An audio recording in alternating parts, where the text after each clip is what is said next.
నమస్తే అండి, welcome to our channel. మనతో ఈరోజు ఏపీ కమ్మ కార్పొరేషన్ డైరెక్టర్ అడుసుమల్లి శ్రీనివాసరావు గారు ఉన్నారు. సార్ నమస్తే. సార్ నమస్కారం అండి. సార్, ప్రస్తుతం ప్రశ్న రావణ్ అనే ఒక వ్యక్తి ప్రస్తుత రాజకీయ వర్గాల్లో ఒక సంచలనంగా మారారు. సంచలనం అని ఎందుకన్నానంటే, మొన్నటి వరకు కూడా జగన్ అన్నారు ప్రశ్నిస్తే బంధిస్తారా అన్నట్టుగా మాట్లాడారు. అలాంటిది ఒక్కసారిగా వైసీపీ నాయకులంతా కూడా అసలు ఈ ప్రశ్న రావణ్కి వైసీపీకి సంబంధం ఏంటి, ఎందుకని మీరు వైసీపీకి కలుపుతున్నారు అన్నట్టుగా మాట్లాడుతున్నారు. అంటే వైసీపీ నాయకులు అంటే మొన్ననే కొడాలి నాని గారు కూడా మాట్లాడారు. ఈ ఎవరైతే ప్రశ్న రావణ్ అని అతను ఉన్నాడో ఇతను కమ్మ సామాజిక వర్గానికి చెందినవాడు, పేరెందుకు మార్చుతున్నారు, ఊరెందుకు మార్చుతున్నారు అన్నట్టుగా మాట్లాడుతున్నారు. అంటే మనం ఇది ఎలా చూడాలి సార్? అంటే మొన్నటి వరకు సపోర్ట్ చేసిన వ్యక్తిని ఇప్పుడు ఏదైతే ఉపా చట్టం ఉందో అది రావణ్కి ఉచ్చు బిగుస్తుందని చెప్పి వీళ్ళందరూ కూడా మాట మార్చేస్తున్నారని చూడాలా, లేకపోతే దీన్ని మనం ఏ విధంగా తీసుకోవాలి? అలాగే ఎవరైతే రావణ్ ఉన్నారో ఆయన బ్యాంక్ అకౌంట్లు కూడా సీజ్ చేయాలని పోలీసులు విజ్ఞప్తి చేస్తున్నారు. అసలు దీన్ని అంతటిని కూడా మనం ఎలా చూడాలి? మీ విశ్లేషణ చెప్పండి సార్. ఇప్పుడు ఒక మాట్లాడే హక్కు, స్వేచ్ఛ అయితే ఉందండి మన దేశంలో. వాక్ స్వాతంత్రం, భావ ప్రకటన స్వేచ్ఛ, మనకున్న 8 ప్రాథమిక హక్కులలో అదొకటి. మనకు ఒక 8 ప్రాథమిక హక్కులు ఉన్నాయి ప్రజాస్వామ్య దేశంలో. మన రాజ్యాంగం ప్రసాదించిన ప్రాథమిక హక్కులు. ఆ ప్రాథమిక హక్కుల్లో ఈ మాట్లాడే హక్కు, భావ ప్రకటన స్వేచ్ఛ ఒకటి. అది ఎంతవరకు ఉండాలంటే ఎదటివారి గౌరవానికి, ఎదటివారిని కించపరచకుండా, వారి ఆత్మగౌరవానికి భంగం కలగకుండా ఉన్నంత వరకు భావ ప్రకటన స్వేచ్ఛ ఓకే. ఒక సమాజానికి కానీ ఒక సమూహానికి కానీ నీ వ్యాఖ్యల వల్ల నష్టం జరగకూడదు. అది వాళ్ళు మర్చిపోయారు. ఏకంగా దేశానికే పెట్టాడు అతను. ఇప్పుడు భారతదేశం సర్వసత్వాక సార్వభౌమాధికారం కలిగిన సర్వస్వతంత్ర భారతదేశం ఇది. ఈ గణతంత్ర దేశంలో నువ్వు జాతీయ సమగ్రతకు సంబంధించి, జాతీయ భద్రతకు సంబంధించి పెను సవాలుగా మాట్లాడావు. నువ్వు ఒక మతాన్ని కించపరిచావు, కొంతమంది వ్యక్తుల్ని కించపరిచావు. నీ ప్రశ్నలన్నీ కూడా వక్రంగా ఉన్నాయి. ప్రశ్నలాగా ఉండాలి. జస్ట్ ఆస్కింగ్ అని నీకు ఒకటి సపోర్ట్. మళ్ళీ అది జస్ట్ ఆస్కింగ్ కాదు, జస్ట్ బార్కింగ్ అంటాను నేను. ప్రకాష్ రాజ్ ఇలాంటి వాళ్ళందరినీ పోగేసుకొని వీళ్ళందరూ యాంటీ నేషనలిస్టులు. అంటే మీకు వింటున్నారు కదా, ఎవరు పట్టించుకోలేదు కదా అనుకుంటే ఏదో రోజు తగులుకుంటుంది బేరం ఇది. ఇప్పుడు నూతిలో ఓ బాల్చే పడిపోద్ది. పూర్వం నూతిలో నీళ్ళు తోడుకుంటాం బాల్చాలు ఉండి కదా, బకెట్లు. ఆ బకెట్ పడిపోయినప్పుడు నువ్వు గ్యాలం అని ఉంటుంది.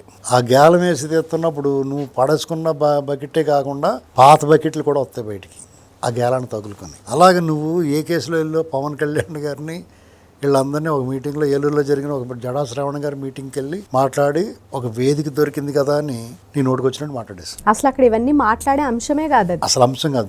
మీరు పెట్టుకున్న సభ ఉద్దేశం ఏంటి, ఆ ఔచిత్యం ఏంటి అనేటువంటి చూసుకోకుండా చంద్రబాబు నాయుడు గారిని మాట్లాడు, పవన్ కళ్యాణ్ గారిని మాట్లాడు. ఇది ప్రశ్న అన్నావు. దాన్ని వాళ్ళని కించపరిచి నువ్వు ప్రశ్న అంటే ఒప్పుకుంటారా? ఖచ్చితంగా కేసు పెడతారు. చర్యకు ప్రతిచర్య ఉంటుంది. Every action there is a opposite reaction. నువ్వు చేసిన దానికి వాళ్ళ రియాక్షన్ చట్ట ప్రకారం వెళ్తారు. కాబట్టి మామూలుగా అయితే జన సైనికులు నీకు ఫుల్ కోటింగ్ ఇవ్వాలి. మామూలుగా జన సైనికులు బుర్రోళ్ళు ఉంటారు. పవన్ కళ్యాణ్ గారి ఫ్యాన్స్ జన సైనికులు, పార్టీ కార్యకర్తలు కాకుండా పవన్ కళ్యాణ్ గారికి ఫ్యాన్ బేస్ ఉంది. వాళ్ళందరూ చిన్న పిల్లలు, 20 ఏళ్ళు, 18 ఏళ్ళు, 19 ఏళ్ళు, 25 ఏళ్ళు లోపల వాళ్ళు ఉంటారు ఎక్కువ. వాళ్ళందరూ 18 ఏళ్ళు, 19 ఏళ్ళు చిన్నపిల్లలు కదా. వాడు రాయిచి కూడా వేయడానికి నువ్వేం చేస్తావు? పోలీసులు కూడా భయపడతారు వాళ్ళకి. ఎందుకంటే ఆవేశం ఉంటుంది పిల్లలు. అయినా సరే వాళ్ళందరూ తమాయించుకుని పార్టీ లైన్లోనే ఉండి చట్ట ప్రకారం మీకు అరెస్ట్ చేశారు. అరెస్ట్ చేస్తే నీలో ఏమైనా పశ్చాత్తాపం కనిపిస్తుందా? అది నువ్వు హీరోయిక్గా నేనేదో పెద్ద ఘనకార్యం చేసినట్టు వెళ్ళావు. బెయిల్ వస్తే నీకు భలే వచ్చింది బెయిల్ అనుకున్నావు. మళ్ళీ కూడా అరెస్ట్ చేశారు. అంటే ఎత్తుకు పై ఎత్తులు ఉండవా? అతనికంటే గనుడు ఆచండ మళ్ళీ ఉంటాడు కదా. తాడిని తన్నేవాడు ఉంటాడు, తల తన్నేవాడు. ఇవన్నీ అందరికీ తెలిసిన సామెతలే కదా. మీరు ఓవర్ యాక్షన్ చేస్తే వాళ్ళ రియాక్షన్ ఉండదు. వాళ్ళ దగ్గర నుంచి నీ బెయిల్ వస్తే వాళ్ళు ఇంకో కేసు పెడతారు. దీన్ని లోపల పెట్టాలనుకున్నారు. అది నువ్వు అర్థం చేసుకోవాలి. అర్థమైందా? వాళ్ళ కోపం చల్లారుద్ది కదా. నువ్వు లోపల ఉండుంటే బెయిల్ వచ్చినాక నేను రానని ఇక్కడే ఉంటానని అనాలి కదా. నువ్వు బయటకు వచ్చి చేతులు ఎలా చూపించి వాళ్ళు రెచ్చగొట్టే ప్రయత్నాలు ఎందుకు చేస్తావు? ఏదో సాధించినట్టుగా. అంటే నువ్వు ఎవడో ఒకటి ఇష్టం నోటుకు వచ్చినట్టు మాట్లాడి తిట్టేసి అది కించపరిచి నువ్వు ఏదో సాధించినట్టుగా బయటకు వస్తే డెఫినెట్గా లోపల పెడతారా.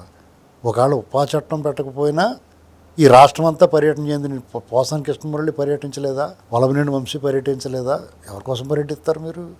మీరు తప్పు చేసిన తర్వాత ఉపా చట్టం అనేటువంటిది కరెక్ట్గా తగులుకుంది బేరం. ఎందుకంటే ముందే అది పెట్టి ఉండాల్సింది. చాలామంది ఏమనుకున్నారంటే వీళ్ళందరికీ ప్రజాస్వామ్యం గుర్తుకొచ్చేసింది, చట్టాలు గుర్తుకొచ్చేసినాయి. వాళ్ళు మాట్లాడక గుర్తులేదు. కేసు పెట్టారు, బెయిల్ వచ్చింది, మళ్ళీ కేసు అరెస్ట్ చేస్తున్నారు. నీ ఇష్టమైనట్టు మాట్లాడి వెంటనే బెయిల్ వచ్చేసి కూల్ డ్రింక్ ఇచ్చి పంపేస్తుంటే కడుపు మండదు ఆవిడకనే. ఇప్పుడు 10 మంది ప్రజాస్వామ్యం గురించి, చట్టాల గురించి చంద్రబాబు నాయుడు గారు ఎలా చేస్తాడా అంటే చంద్రబాబు నాయుడు గారు అలా చేయకపోబట్టి మీదకి దిగేస్తున్నారు. మీరు అడ్డమైన వాడు మాట్లాడుతున్నారు చంద్రబాబు గారి గురించి.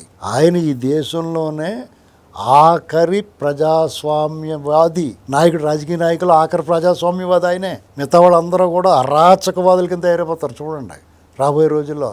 మీరు ఆయన జాతకు కాపాడుకోవాలి. ఆయన చేతుల్లో భద్రంగా ఉంటుంది రాష్ట్రం. ఆయన చేతిలో అధికారం ఉంటే మీరు సేఫ్. జగన్ అయినా, తోపుదుచ్చి ప్రకాష్ రెడ్డి అయినా, జడా శ్రావణ అయినా, ఈ ప్రశ్న రావణ ఎవడైనా సరే మీ అందరికీ సేఫ్గా ఉండాలంటే ఆయన అధికారంలో ఉంటే మీరు సేఫ్. ప్రతిపక్షం వాళ్ళైనా ప్రజలైనా. అదే పార్టీలో ఆయన కాకుండా ఇంకోటి ఉన్నా కానీ మీ దప్పలు వేసేస్తారు. మీకు శుభ్రంగా కూరండు తినేస్తారు మేము. ఇప్పుడు జగన్నే చూసుకోవచ్చు సార్. లాస్ట్ ఇయర్ డాక్టర్ని ఏం చేశారు ప్రశ్నించినందుకు? అలా కదండి, తెలుగుదేశం పార్టీలోనే కూటమి అధికారంలో ఉంటేనే చంద్రబాబు గారు కాకుండా ఇంకొకళ్ళు ముఖ్యమంత్రి అయితే మిమ్మల్ని కూరండు తినేస్తారు వాళ్ళు. అవును, అది గుర్తుపెట్టుకోవాలి. ఆయన వాళ్ళందరినీ కూడా పగ్గలే సాపుతూ ఉంటాడు. మీకు దిల్ వాలే దుల్హనియా లే జాయింగే సినిమా చూసారా? అందులో కాజోల్ నా నాన్నలు పడేసుకుంటాడు వదలకుండా. నాన్నను వదిలే అంటుంది. లాస్ట్ టక్మని వదిలేసి జా బేటా జా జీలో అప్పుడు జిందగీ అంటాడు. అలాగే చంద్రబాబు నాయుడు ఆయన ఇష్టం చేసుకుంటాను వదిలేసేయడానికి వెళ్ళాయి. వీళ్ళందరూ రాష్ట్రంలో ఉండరు ప్రతిపక్షం. తర్వాత అధికారం వస్తుందా పోద్దా ప్రజలు ఏమనుకుంటారు పక్కన పెట్టండి. వీళ్ళందరికీ ముడ్డు పగిలిపోద్ది అందరికీ. వాళ్ళందరినీ అదుపు చేసుకుంటూ వస్తున్నాడు ఆయన మీరు చాలా గౌరవంగా చూసుకోవాల్సింది పోయి మీ నోటికి వచ్చినట్టు అంత. ఆయన వయసు ఏంటి, ఆ సీనియారిటీ ఏంటి, 50 సంవత్సరాల రాజకీయ జీవితం, 4 సార్లు ముఖ్యమంత్రి అయ్యాడు రాష్ట్రానికి. ఆ వ్యక్తిని మీరు రాజకీయాలు, కులాలు, మతాలకు అతీతంగా ఓ లెజెండరీ పొలిటీషియన్గా, ఒక ఐకాన్గా చూసుకోవాలి మీరు అంత గౌరవంగానే. ఇప్పుడు మేము ఉన్నాం అనుకోండి, కాంగ్రెస్ పార్టీ అయినా రోసయ్య గారిని, పివి నరసింహరావు గారిని అంత గౌరవంగా చూసుకుంటాం. మన తెలుగోడు ఉన్నత స్థాయికి ఎదిగాడని ఆ జ్ఞానము బుద్ధి మీకు ఎక్కడుంది? మీ నోటికి వచ్చినట్టు మాట్లాడితే మిమ్మల్ని ఏమనకూడదు. ఆ చట్టం పెట్టారంటే అన్లాఫుల్ యాక్టివిటీస్ డెఫినెట్గా పెడతారు. ఆ చట్టం జాతీయ భద్రతకి ఈ యాక్టివిటీస్ లోపలికి వెళ్ళి కొలిది కూడా తరచు దర్యాప్తు జరిగి విచారణ జరిగి కొలిది విస్తుపోయే అంశాలు వస్తున్నాయి, దిగ్భ్రాంతికరమైన విషయాలు వస్తున్నాయి. ఈ యాక్టివిటీస్ అన్ని వాటికి ఫండింగ్ ఎక్కడ, నిధులు ఎవరు సమకూరుతున్నారు, డెఫినెట్గా వాళ్ళు ఇన్వాల్వ్ అవుతారు. ఎవరు మీకు భావజాలం షేర్ చేసుకుంటున్నారు, నీకు ఎవరు నిన్ను ఎంకరేజ్ చేస్తున్నారు, డెఫినెట్గా ప్రకాష్ రాజు వస్తాడు. జస్ట్ ఆస్కింగ్ అన్నాడు కదా, జస్ట్ కమింగ్ సార్ అంటారు, ప్లీజ్ కమ్ సార్ అంటారు. విచారణ అయినట్టు లోపలేస్తారు. ప్రకాష్ రాజు అనేటువంటి వ్యక్తి డెఫినెట్గా జాతి వ్యతిరేకి. నీకు ఒక అవకాశం వచ్చింది, ప్రజలు నిన్ను ఆదరించారు ఒక కళాకారుడిగా. నువ్వు దాంతో నువ్వు చాలా గొప్పవాడిని అనుకున్నావు. ఒక లెజెండరీ పొలిటీషియన్ చంద్రబాబు నాయుడు గారిని తెలంగాణ రాజకీయాలు నీకు మనేటని అడిగావు. నువ్వు నీకు ఎంత బలుపు ఉంటే మాట్లాడతావు అలాగా. ఈ బలుపు అంతా ఎక్కడి నుంచి వచ్చింది నీకు? ఆ బలుపు తగ్గిస్తారు. వాపుని చూసి బలుపు అనుకుంటే ఆ బలుపు తగ్గిస్తారు.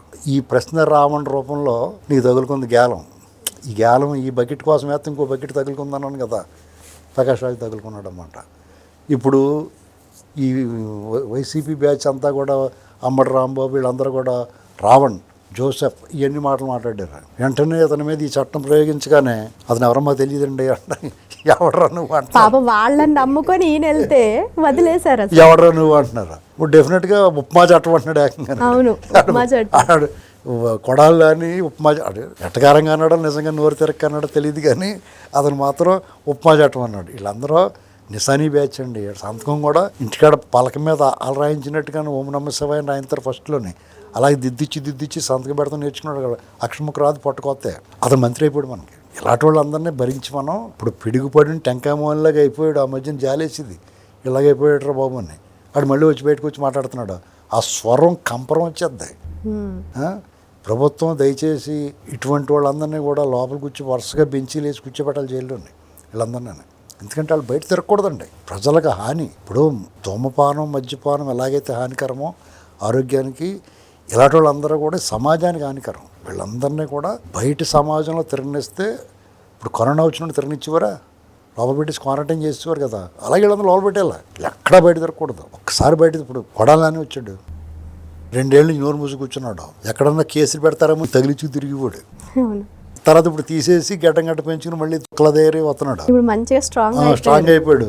ఇప్పుడు ఏమో వచ్చిందో మరి ఇంక నన్ను అరెస్ట్ చేయలే అనుకున్నాడు. కోర్టుకి వెళ్తే అతను ఏమనకుండా అని ఆర్డర్లు ఇస్తారు వాళ్ళు. ఇది అదో రకం. మళ్ళీ ఇక్కడ అత్యంత ప్రజాస్వామ్యం ఆంధ్రప్రదేశ్లోనే ఉంటుంది. ఇక్కడ చంద్రబాబు నాయుడు గారు ఏ నేరం చేయకపోయినా అసలు అతను ఎఫ్ఐఆర్ నోట్ ఇవ్వకుండా అతను రిమాండ్ చేస్తారు. పొద్దున్న సాయంత్రం దాకా విచారణ చేసి సాయంత్రం రిమాండ్ అనేవారు. 53 రోజుల పాటు జైలు పెట్టారు ఆయన్ని. ఆయన నేరం ఏమీ లేకుండా, ఎఫ్ఐఆర్ లేకుండా, మనీ ట్రయల్ లేకుండా ఈ బుగ్గాళ్ళందరినీ రోడ్డు వెంటనే వదిలేస్తున్నారు. అందుకనే ప్రజలు కడుపు మండుతుంది.